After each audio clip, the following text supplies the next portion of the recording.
श्री स्वामी समर्थ. जय जय स्वामी समर्थ. नमस्कार मैत्रिणींनो, स्वागत आहे तुम्हा सर्वांचं पुन्हा एकदा माझ्या या नवीन व्हिडिओमध्ये. तर आजच्या या नवीन व्हिडिओमध्ये आपण 2026मध्ये वटपौर्णिमा कधी असणार आहे व यंदा वटपौर्णिमेला हे आहेत 5 शुभ रंग. या रंगाची साडी आणि बांगड्या आपण चुकूनही घालू नका किंवा परिधान करू नका. त्या कोणत्या रंगाच्या आहेत याची संपूर्ण माहिती आपण आज या व्हिडिओमध्ये पाहणार आहोत. तर आपल्या हिंदू धर्मात सुवासिनींचा अत्यंत महत्त्वाचा सण म्हणजे वटपौर्णिमा.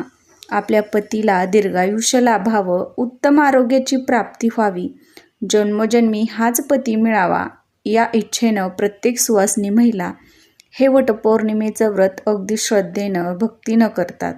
यंदा 2026मध्ये वटपौर्णिमा कधी आहे, पूजा कशी करावी, पूजेचा शुभ मुहूर्त काय असणार आहे, या दिवशी कोणते शुभ रंग आहेत, कोणते अशुभ रंग आहेत, कोणत्या रंगाची साडी पूजा करताना सुवासिनी महिलांनी घालावी, या दिवशी कोणत्या चुका आपण टाळायच्या आहेत, याविषयीची संपूर्ण माहिती आपण आज या व्हिडिओमध्ये पाहणार आहोत. त्यामुळे तुम्ही हा व्हिडिओ कुठेही स्किप न करता शेवटपर्यंत नक्की पहा.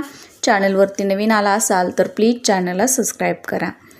तर यंदा म्हणजेच ज्येष्ठ महिन्यातील पौर्णिमा तिथी जी आहे तर ती 29 जून 2026 वार सोमवार या दिवशी आली आहे. परंतु या पौर्णिमेची सुरुवात ही 28 जूनला रविवारी रात्री 3:06 सुरू होणार आहे आणि ही पौर्णिमा समाप्ती ही मंगळवारी 30 जूनला पहाटे 5:26 होणार आहे. आणि उदय तिथीनुसार 29 जूनला सोमवारी ही वटपौर्णिमा साजरी होणार आहे. म्हणजे ही वटपौर्णिमाची तिथी जी आहे तर ती सुरू होत असताना ती थोडक्यात सोमवारी पहाटे सुरू होत आहे. आणि म्हणूनच आपल्याला सोमवारी हे वटपौर्णिमेचं व्रत आहे तर ते सुद्धा आपल्याला याच दिवशी करायचं आहे. आणि वटपौर्णिमेची पूजा ही आपल्याला 29 जूनला सोमवारीच करायची आहे. यंदा वटपौर्णिमा ही अत्यंत शुभयोगावरती आली आहे. सोमवार हा भगवान शिवशंकरांचा वार आहे. वडाच्या झाडामध्ये साक्षात शिवशक्तीचा वास असतो. त्यामुळे या दिवशी केल्या जाणाऱ्या व्रताचं फळ हे अनंत पटीनं वाढणार आहे. या दिवशी सौभाग्य योग निर्माण झाला आहे आणि त्यामुळे आपल्या वैवाहिक जीवनात सुख, समृद्धी आणि नवरा बायकोमधील प्रेम वाढवणारा हा योग आहे. ही तीच पौर्णिमा तिथी आहे ज्यावेळी सावित्रीनं आपल्या बुद्धीच्या बळावरती जोरावर यमराजांकडून आपल्या पतीचे प्राण परत आणले होते. आणि शास्त्रानुसार वटपौर्णिमेची पूजा ही शुभ मुहूर्तावरच करावी तरच ती फळ प्राप्त करून देत असते. बघा, कोणतीही पूजा जर शुभ मुहूर्तात केली नाही तर त्याचं कोणतंच फळ आपल्याला मिळत नाही. आणि तो काळ म्हणजे राहुकाळ. राहुकाळ हा केतूचा कारक आहे.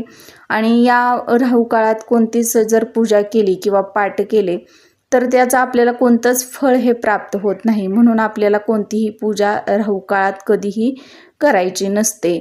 त्यामुळे बघा, 29 जुलैला पूजेचा शुभ मुहूर्त जो आहे तर तो पुढील प्रमाणे असणार आहे.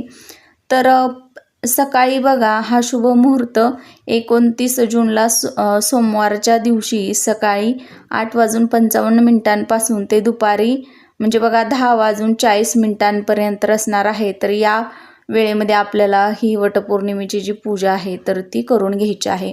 आता आपल्याला वटपौर्णिमेच्या पूजेसाठी कोणतं साहित्य लागणार आहे तर आपल्याला एक स्वच्छ ताट घ्यायचं आहे. तांब्या स्वच्छ पाण्यानं भरून घ्यायचा आहे. हळदी कुंकू, अक्षदा, गंध, फुलं, विड्याची पानं, सुपाऱ्या, सुती धागा, धूपदीप, अगरबत्ती, कापूर, माचीस, 5 सुवासिनींसाठी ओटीचं साहित्य किंवा आपण ज्याला वाण देणं म्हणतो तर त्यामध्ये गहू, आंबा, ब्लाऊज पीस, त्यासोबतच तुमच्या इच्छेने 5 हिरव्या बांगड्या हे सुद्धा तुम्ही घेऊ शकता. 5 फळे, नारळ, आंबा वगैरे, पाण्याचा तांब्या, नैवेद्यासाठी पुरणपोळीचा नैवेद्य किंवा गोडाधोडाचा नैवेद्य, हे सर्व साहित्य घेऊन आपल्याला वडाच्या झाडाजवळ जाऊन वडाची विधिवत पूजा करायची आहे. या दिवशी व्रत करण्याला विशेष असं महत्त्व आहे। त्यासोबतच या दिवशी पूजा करताना कोणते शुभ रंग जर आपण परिधान केले तर ते आपल्याला शुभफळ प्राप्त करून देत असतात। तर पूजा करताना कोणत्या रंगाचे कपडे आपण परिधान करतो याला आपल्या शास्त्रामध्ये खूप महत्त्व आहे। काही रंग असे आहेत की ते आपले सौभाग्याचे प्रतीक मानले जातात आणि काही रंग असे आहेत की जे अशुभ मानले जातात। त्या रंगाचे कपडे घालून आपण पूजा केली तर आपल्याला दोष लागतात, पूजेचं कोणतंच फळ आपल्याला मिळत नाही। तर प्रथम पाहूयात पूजेचे जे शुभ रंग आहेत तर ते पाहूयात। तर त्यामध्ये पहिला रंग आहे तर लाल। हा रंग खूप शुभ आणि पवित्र आहे। त्यासोबतच तो सौभाग्याचं प्रतीक आहे। त्यामुळे हे रंग घालून म्हणजे आपल्याला बघा लाल साडी, लाल बांगड्या घालून जर आपण वडाची पूजा केली तर त्यामुळे माता लक्ष्मी आणि माता पार्वती यांचा आशीर्वाद आपल्याला मिळत असतो।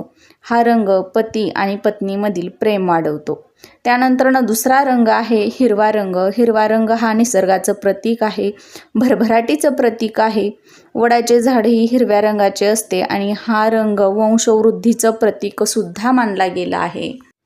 त्यानंतर पुढचा रंग आहे तो म्हणजे पिवळा रंग। हा भगवान विष्णू आणि बृहस्पती देवांचा प्रिय रंग आहे। गुरुग्रह हा पतीच्या कुंडलीतील कारक असतो आणि पिवळ्या रंगाची साडी घातलेले पतीचे नशीब उजळते।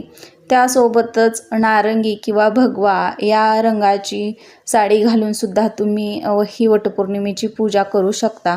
हा रंग सकारात्मकतेचं प्रतीक आहे। हा आपल्या आयुष्यातून नकारात्मकता दूर करण्याचा प्रयत्न करत असतो आणि आपल्यामध्ये एक प्रकारची सकारात्मक भावना निर्माण करत असतो। पुढचा रंग म्हणजे गुलाबी रंग। हा रंग नात्यातील आदर्श दर्शवतो आणि हा सुद्धा अत्यंत शुभ मानला गेला आहे।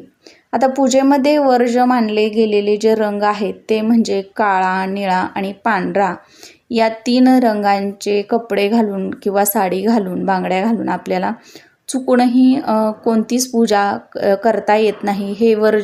हे पूजेमध्ये वर्ज रंग मानले गेले आहेत आणि ह्या रंगाचे जर कपडे परिधान करून किंवा साडी घालून आपण पूजा केली तर त्याचं कोणतंच फळ आपल्याला प्राप्त होत नाही, कारण ते अशुभ आहेत आणि त्या अशुभ रंगाचा आपल्या आयुष्यावरती सुद्धा अशुभ परिणाम पडत असतो। आपल्या जीवनामध्ये अडथळे, अडचणी निर्माण करत असतो।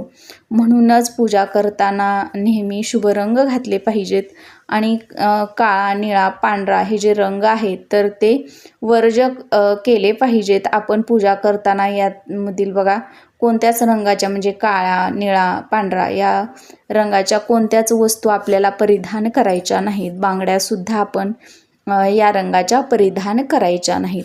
तर असे काही नियम आहेत तर ते पाळून आपल्याला हे वटपौर्णिमेचं व्रत करायचं आहे, पूजा करायची आहे।